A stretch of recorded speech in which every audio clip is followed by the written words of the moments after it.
coffee. Hope you have yours. Delicious. All right. Today, we're going to be talking about ego and what happens if you get overwhelmed. So, what happens when we let our ego get in the way? What happens when you think you can do it all? What happens when you refuse to admit that you need help? What happens when you refuse to admit that you're overwhelmed? Customers suffer is what happens, all right? Because of your ego, customers suffer. Because of your ego, you don't ask for help. Because of your ego, you don't admit that you're overwhelmed. Because of your ego, things fall through the cracks. Because of your ego, clients don't get a call back on time or at all. Because of your ego, clients have to waste their time. But I don't have a big ego. What are you talking about? I'm not me. No, cool. No, you're the most humble person in the entire world, right? Congrats. Your humility is without bounds. Awesome. So, but you probably know someone with a big ego, right? So, how do you deal with them? How do you deal with someone that has a giant ego? Well, I'm going to pass this over to our good friend Jocko Willink, and he's going to teach us how to deal with someone that has a big ego. All right, Jocko? A question I get asked a lot about, and I've written a lot about, is ego. And I get asked a lot about how do you deal with a big ego?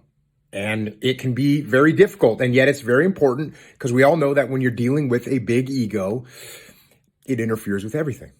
It interferes with plans, it interferes with decisions. It's a real problem. But the biggest problem and the hardest thing about dealing with a big ego is actually finding a mirror big enough to fit your whole head when you go to talk to yourself. Because that's right, the ego that you need to deal with, in fact, the only ego that you have any influence over is your own. That's what you need to do. So put your own ego in check, subordinate your own ego, and you will find and you will see that suddenly and miraculously, the other big egos that you're dealing with will start to subside. Keep that ego in check. We'll talk to y'all later. Out. Thanks, Jocko. That was very nice of you. All right. So, what do we do with our ego? What do we do if we're overwhelmed or feeling overwhelmed? What do we do if we don't want to ask for help? Swallow your ego. Swallow your pride. Ask for help. It's hard. I know it's hard. Me too. Very, very hard. It's one of the hardest things you can do, right?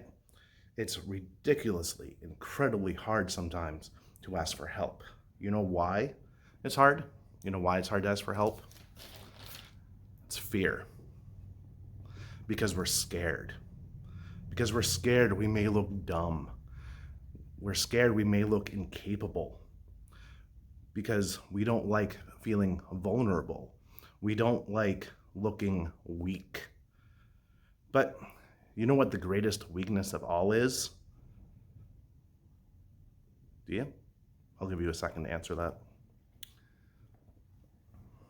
While I take a sip of my coffee, feel free to take a sip of yours.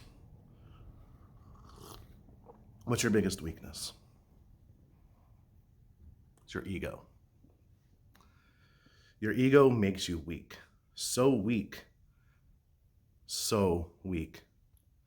Too weak to even ask for help. So, on that note, we're all interconnected here. We're all one team.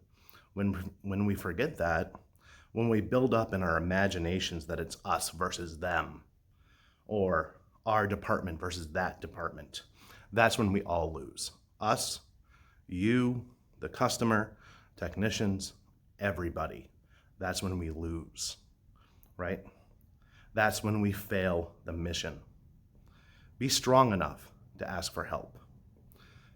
Be strong enough to ask for help when you need it, when you're feeling overwhelmed, when you can't just do it anymore, when customers aren't getting calls back, when there's too many calls on your board and you can't possibly imagine being able to call them on time.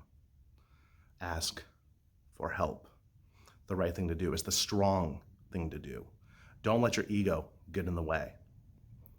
All right? So, finish your coffee, and I'll see you next time. Thanks for stopping by.